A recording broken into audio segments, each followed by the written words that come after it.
नमस्ते दोस्तों, मेरा नाम हुआ मंजित। आप देख रहे हैं अंधेरा सच है। तो आज हम एक टेम्पू वाले की कहानी सुनाने वाले हैं जो कि एकदम रियल है और ये भयानक भी है। रात के 2 बजे जब टेम्पो की हेडलाइट सिर्फ कोहरे में भूतिया शक्लें बना रही थी, तब किसी ने पीछे से दरवाज़ा खटखटाया, जबकि टेम्पो में कोई सवारी नहीं था। तो चलिए इसी टॉपिक पर आज हम लोग कहानी सुनाने वाले हैं, जो कि आप लोगों को बहुत ही मज़ा आएगा ये कहानी सुन के। आप लोग ये कहानी यदि मज़ा आएगा तो आप लोग कमेंट में ज़रूर राय दीजिएगा, ये कहानी सुनने में आप लोगों को मज़ा आए तब। बिहार के एक छोटे से कस्बे कोड़िया टोला का रहने वाला एक विजय यादव रात में टेम्पू चलाकर अपनी ज़िंदगी का पेट भरता था। उसका एक ही नियम था, सूरज ढलने के बाद कोई नहीं सवारी उठानी चाहिए। लेकिन उस रात कुछ तो अलग था।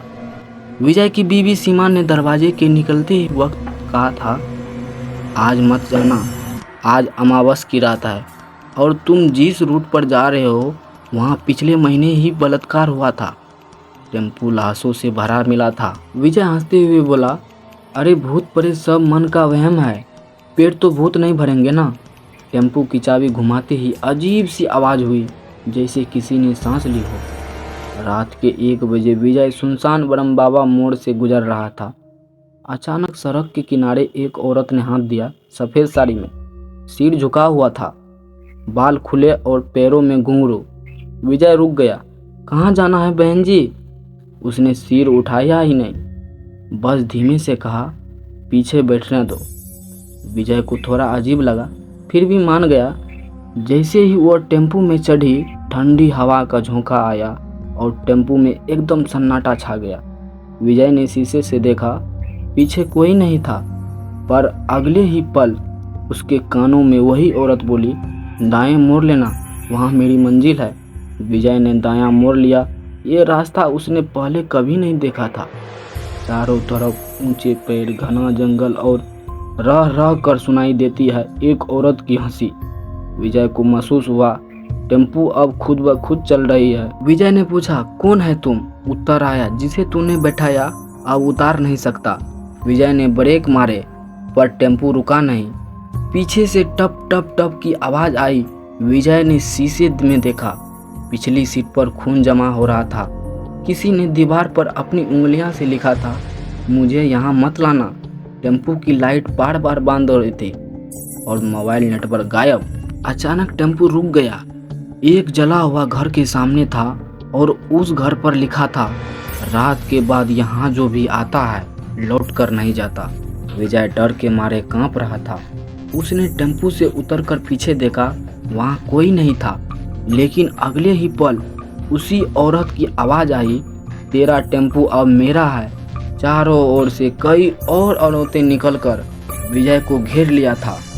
सबके पांव उल्टे और आंखें लाल और चेहरे पर अलग सा निशान था। वो विजय को घसीटते हुए उसी जले हुए घर के तरफ ले जाना चाहती थी। मुझे जाने दो, मैंने क्या किया है? एक चुड़ैल बोली, तूने मेरी सवारी ली, अब तुझे भी सवारी बनाना होगा। हर रात इसी रास्ते से किसी और को लाना होगा। अगले दिन सुबह दीनबंधु चौकी के सिपाही को गश्ती के दौरान एक सुनसान मोड़ पर टेम्पू खड़ा मिला।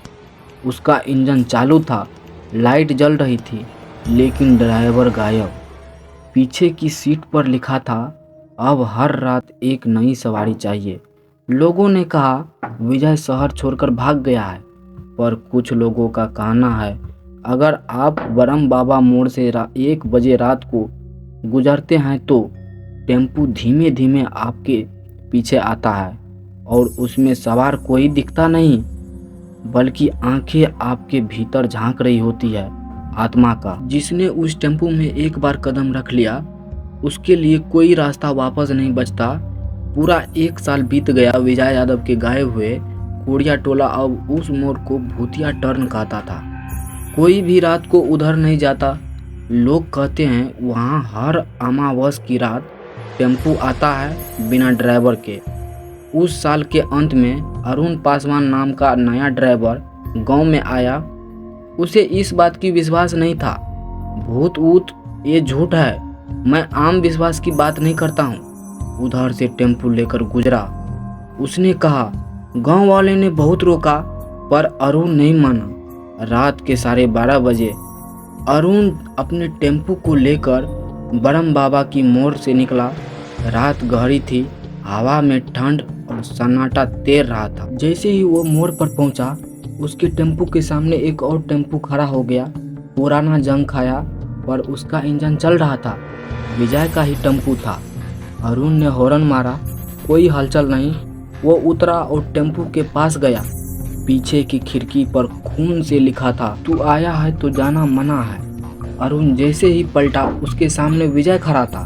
काले कपड़े, लाल आंखें और चेहरा झुलसा हुआ। विजय बोला, मुझे नहीं चाहिए था ये काम, पर अब कोई रास्ता नहीं, अब तेरी बारी है।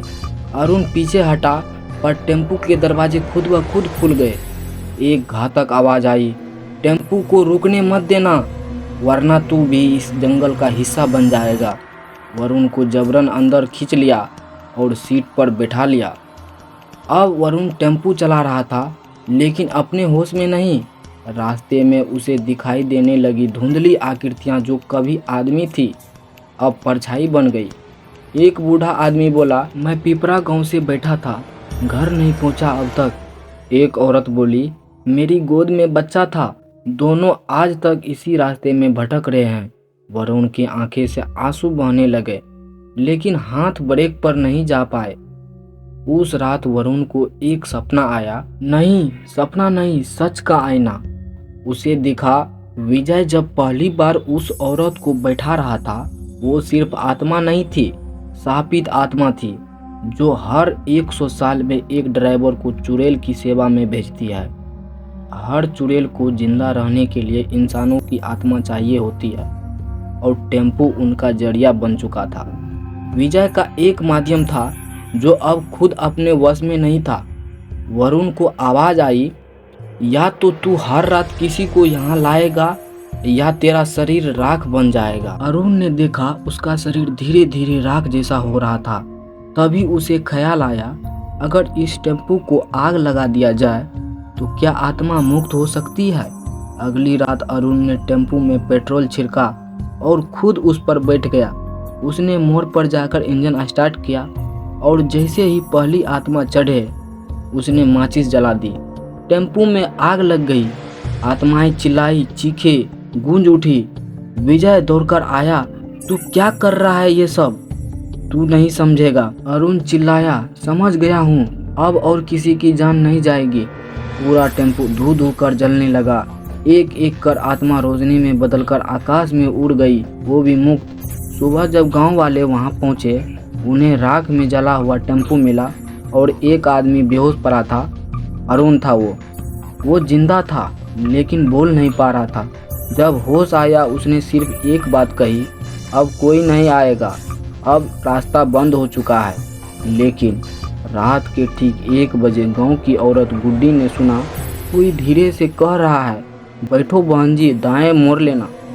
वो मुड़ी, सामने टेम्पू खड़ा था, बिल्कुल वैसा ही जैसा 1 साल पहले था। टेम्पू की राख अब ठंडी हो चुकी थी और अरुण अस्पताल में था।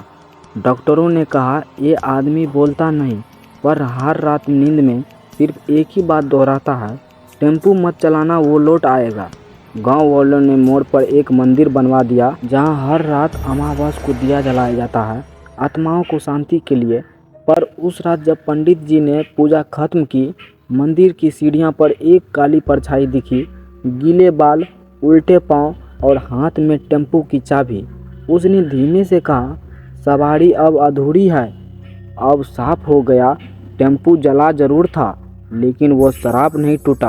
विजय, अरुण और न जाने कितने ड्राइवर सब उस शराबित यात्रा का हिस्सा बन चुके हैं। आज भी अगर आप अमावस की रात ब्रह्म बाबा के मोड़ से गुजरते हैं तो कानों में गूंजती है एक धीमी आवाज़, बैठो बहन जी, दाएं मोड़ लेना।